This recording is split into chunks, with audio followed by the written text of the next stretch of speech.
So the episode is out and yeah, truly they didn't hold back this time. मैं अमापा की adaptation की बात कर रहा हूँ। इस स्टूडियो के पास ग्रोथ का स्कोप काफी बड़ा था, जिसका उन्होंने भरपूर फायदा भी उठाया और वो सारी चीजें हमें डिलीवर करी जो हम किसी भी अच्छे अडेप्टेशन से एक्सपेक्ट करते हैं। और अभी भी अगर किसी को ये एपिसोड एटलीस्ट अडेप्टेशन के मामले में पसंद नहीं आया तो उसका टेस्ट ही फिट नहीं हो रहा है अमापा के स्टाइलाइज के साथ। पर्सनली मुझे बाकी सारी चीजों से कोई दिक्कत नहीं थी। कैरेक्टर डिजाइन, स्लो मो सब ऑन पॉइंट हुआ करते थे, लेकिन जब बात मेन साकुगा सीक्वेंस की आती थी तब उनका परफॉर्मेंस काफी एवरेज हो जाता था, स्पेशली पार्ट 1 में। लेकिन जितना इंप्रूव वर्जन पार्ट 2 था उतना या शायद उससे 2 गुना पार्ट 3। इनफैक्ट कई जगहों पर इसे फ्रेम्स में चेंसॉ मैन ट्रीटमेंट भी मिला। सो एपिसोड स्टार्ट होता है जब वॉल टाइटन्स हजारों की संख्या में मारने आ चुके हैं और रम्बलिंग को फाइनली हमने इतने क्लोज से ऑब्जर्व किया। इससे पहले काफी दूर दूर से टाइटन चलते हुए दिखाए जाते थे, लेकिन रम्बलिंग कितनी ब्रूटल है वो एक्सपीरियंस बिल्कुल नया था। मांगा पैनल्स में भी वो चीज उतनी क्लिक नहीं होती थी जितना एनिमेशन के फॉर्म में हमने देख लिया। हमने देखा कैसे अफरा तफरी में इंसान और जानवरों में कोई फर्क नहीं होता। सारे शिष्टाचार, सारे प्रोटोकॉल, सोसाइटी के सारे रेगुलेशन सब धाराशायी हो जाते हैं जब सब पर एक साथ आती है।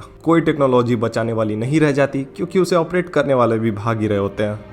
और आज के समय में भी चाहे हम कितना ही इंसानों की तरक्की पे घमंड कर ले, जब मुसीबत सब पर एक साथ आएगी तो आप दुनिया भर के एवोल्यूशन की एक बार में मार के रख दोगे। यहाँ पे ना कोई ट्रेन्स काम कर रही थी, ना व्हीकल्स, भागने का कोई रास्ता नहीं था किसी पे। हमने इंसानों को दबते देखा, इनोसेंट लाइव्स को कुचलते देखा, जो वाकई में अपने दिमाग पे जोर देता है। अटैक ऑन टाइटन में मुझे इंटरनेशनल रिलेशंस के भी एलिमेंट्स मिलते हैं। ऐसा नहीं था कि एरन और उसके दोस्तों ने कुछ करने की कोशिश नहीं की। They were here to take things diplomatically, लेकिन दुनिया भर की सरकारों ने सदियों बाद भी एलियंस के परसिक्यूशन रोकने से साफ मना कर दिया और दोबारा कॉर्नर करने की प्लानिंग में लग गए। जिसके बाद जब एरन उन इनोसेंट लोगों को देखता है तो उसे सिर्फ निराशा और दर्द दिखता है। दर्द इस बात का कि वो बिल्कुल एलियंस की तरह आम थे, उनका किसी चीज से कोई लेना देना नहीं था, फिर भी कुछ सरकारों की चाणक्य नीति के कारण उन्हें भी कुचलना पड़ेगा। एरन गलत कर रहा है, नो डाउट, लेकिन अब इस मोड पे ये पूरी तरह आप पर निर्भर करता है कि आप क्या सोचते हो। इंसानी दिमाग डाइकोटमी पे काम करता है, मतलब हम खुद की मुसीबतों को कम करने के लिए चीजों को 2 हिस्सों में तोड़ देते हैं, गुड और bad, love and hate, war and piece.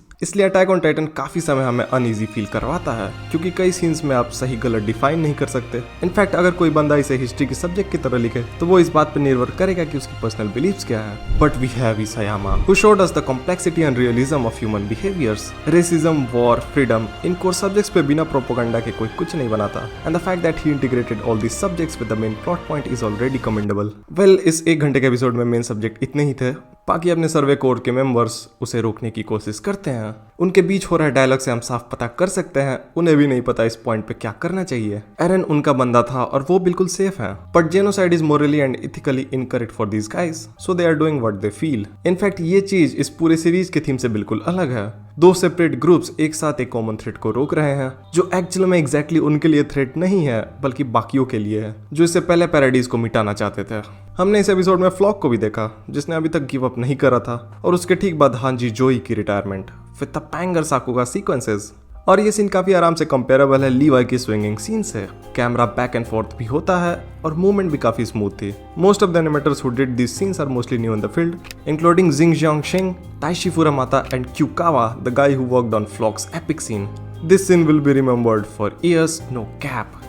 हांजी के डेथ के बाद एक होलसम मोमेंट भी अपने को देखने को मिला।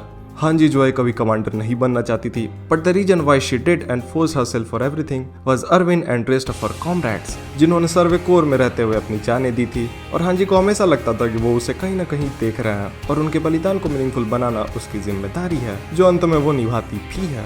जिसके बाद अगेन बचा कुछ मिलिट्री एक्शन अपने को देखने को मिलता है, लेकिन एक बीस्ट टाइटन आता है और सबको पेल के चला जाता है। जिसके बाद एंट्री होती है अपने हाइपर रियलिज्म कैरेक्टर्स की, जो सीधा एरन की पीठ को ही बैटल ग्राउंड बना देते हैं। और एक फाइनल बैटल के लिए इससे अच्छी स्पॉट कोई हो नहीं सकती थी। Also Levi is back in action to finally do what he promised to Erwin. एरन चाहे तो इन सबको कभी भी रोक सकता है, लेकिन जैसे जेनोसाइड करना उसकी अपनी आजादी है, वैसे उसे रोकने की कोशिश करना उसके दोस्तों की आजादी, जो इन सम वे लिमिटेड फॉर्म में वो उन्हें दे रहा है। And now they are here to stop him, जिसे ऑफ कोर्स मार्ली के बंदे भी नोटिस करते हैं। And with this epic scene this episode ends. कल दिन इसके इंतजार में ही बीत गया और दोबारा हमें कुछ महीने इसका क्लाइमैक्स देखने के लिए वेट करना पड़ेगा। लेकिन अब वो संदेह मिट चुका है कि मापा इसे डिलीवर कर पाएगा कि नहीं। मापा is giving the perfection it deserves. It's just that कि उन्हें टाइम थोड़ा ज्यादा लग रहा है। इसे अगर एक मूवी बनाकर 2 घंटे में रिलीज करते तो ज्यादा अच्छा रहता, उनके लिए भी अपन के लिए भी। बट खैर जो है सो है, अपने को तो देखने से मतलब है। We are now fully accustomed with their approach and they truly are the one who had guts to animate these kind of scenes. So as fan we are grateful that we got the ending.